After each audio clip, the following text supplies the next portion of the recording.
Ki khubor ka Bate CTV. Lawan Rajaphi taka Frank Motors. Booking open for the new Nexon.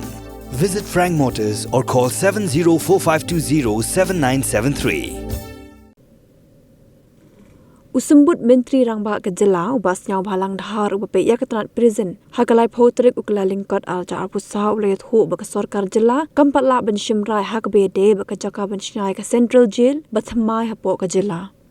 Ubat dahar ulayat hu badang shen la terwa ben shnai ka Central Jail ha New Shillong Township. Ulayat hu baya ka seskular jinga menjur la dap yasoi ha padang ketanat home jail bak ketanat urban affairs ben pinken riak no ya ka Shillong District Jail shika New Shillong Township.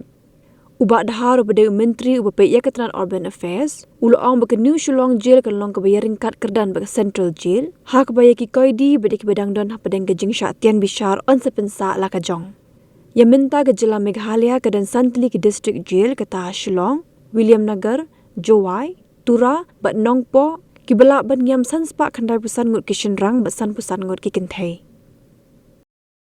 Sumukti kecil, nila ada belum review nila orang yang bikin summit kayak gini rectified ini ki verifikasi dia pernah kemudian CCTV kemudian cek itu lah, kela apa proposal, don kementar ban strengthen ke main kemudian CCTV bagi main strength do, itu kela nila apa cek finance dan sanction dia gini jadi sal staff nama, like yang aku dengar, jadi semua, kalau don duna tak kita donam deh, nama don post ba songthai ba yap, haning impar recruit ba dia kata ni ayo.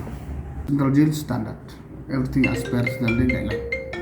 Be good jail, be good jail. So thing on the trial academy so everything will be perfect just like central guideline ni. Tapi kalau tu tengin have develop, abla develop, tu have develop ke primary ata. At least government will get some revenue. Terima kasih. Namanya naik perkat, namanya lada don kecekah barim dengan udah kami lah empat perkat sana. Kami mah atusan perkat. Kalau kebaik tenat ibang kalau well equipped, don kami atusan perkat. Sialah deh, agreement ada sign berokok ya pada gaji department berkorban. Everything has been done, ada pembayar lebih. Gaji mud dengan bandra masih kecekah sorkas New Shillong, tapi not yet finalized. Namanya nado di gaji perkat dia, bu New Shillong stay dia.